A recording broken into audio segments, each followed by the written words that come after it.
What's up, everybody? Couch Mills here, coming at you with a brand new Valorant video. And in this video, we got a lot to talk about. We got to talk about the finals of Masters having over 1 million views, the new Valorant multiverse lore, and a free player card that you can only redeem in the next 24 hours. We got a lot to cover, so make sure you watch to the end, smash the like, subscribe, and go to the GameLeap website right now if you want in-depth esports content, step-by-step VOD reviews teaching you exactly what you need to do, and much, much more. We've already helped many people surpass their limits and climb to multiple tiers above their rank, so we could do the same for you. Go check it out right now down below. But without further ado, let's jump into the video. Now, of course, we got to start off talking about Masters, where the final had collectively over a freaking 1 million views. That is absolutely crazy for the first huge LAN event of this game, and Valorant is in it for the long haul. This is absolutely nuts, and a big shout out to people like Shroud and Myth for really bringing a lot of people to watch the game. They were doing their partnership streams, and I honestly think that this entire event was awesome. Now, if there's a few things that I could change, I definitely would want the players to be able to stream. I know that Tens wanted to stream and a lot of other players wanted to stream, and we just didn't get to see that. I know that there might be some behind the scenes reasons why that's not allowed, but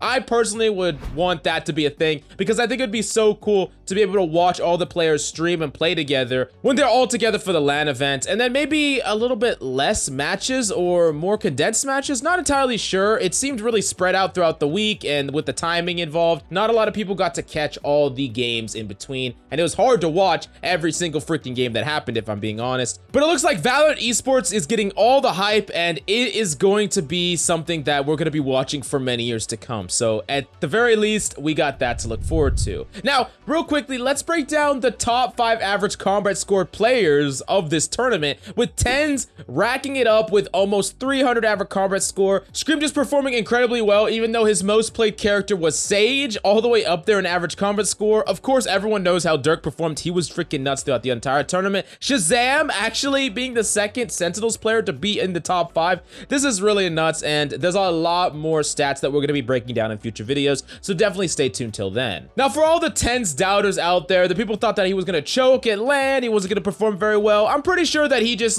basically definitively said, I am the best or one of the best players in the entire world, and I just proved it. And it's extremely hilarious though when the CEO of Cloud9 tweets out this gif of him getting money in the bank, because remember, Tens is still under contract, and I'm guessing that Cloud9 is gonna make Sentinels pay hard for Tens. We already knew before that he was like well above 1 million for a buyout, and that number is only multiplied, baby, and Cloud9 is just laughing all the way to the bank, even if it is a kind of fucked up situation. Now, on top of that, Vision Strikers, who actually recently lost a player on their team, Korean Vision Strikers, actually posted in the same thread saying, can we loan him? And I saw a funny comment on Reddit saying, now Cloud9 is gonna start a rent-a-Tens business where they just rent out Tens to different teams for different tournaments. That's probably not gonna happen, but that'd be pretty freaking funny, honestly. Now, there was a huge Valorant cinematic that actually played in the grand finals, and that's really cool that they're gonna showcase things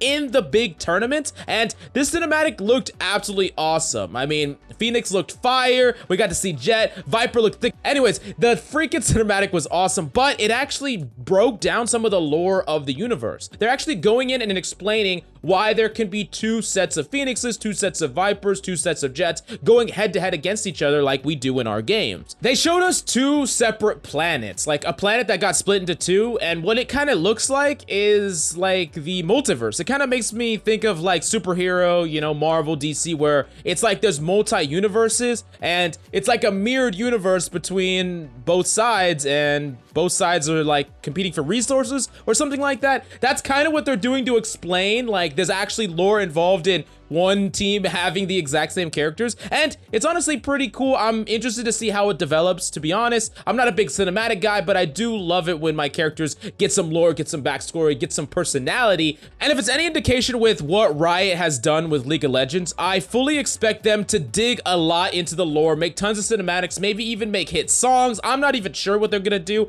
but I do expect them to do a lot with their Valorant characters going forward. I think we're just digging into the top layer of what we're potentially gonna be offered later on. Now, before we go, we got to talk about that free player card that at this point You have like 24 hours-ish at this point to redeem. I'm gonna pop it up on screen. It's the Duality, an origin story, which apparently, according to Hiko, Duality used to be the name for the bind map, so I'm not entirely sure if that's what they're referencing, but to me, it actually seems like the origin story of the duality of the planets, because we saw the splitting of planets, we see the duality of the characters, so it's kind of digging into that lore and breaking down exactly how these characters come to be and things like that. We're getting a backstory of the entire universe, the lore, the setting, which is pretty cool. And you just gotta go visit Play Valorant, the redeem section, and then you can use the code and you can get this pretty sick freaking player card. So I hope that you like that, and I hope you liked the video. Definitely let me know what the craziest story was in this video down below. Smash that like and subscribe, and go to the GameLeap website right now for the highest quality in-depth guides that you'll find anywhere. Just go check it out down below, and I'm sure you'll find tons of things that is definitely gonna help you. But thank you so much for coming by. I really hope you enjoyed the video. I love your faces, and I'll see you next time.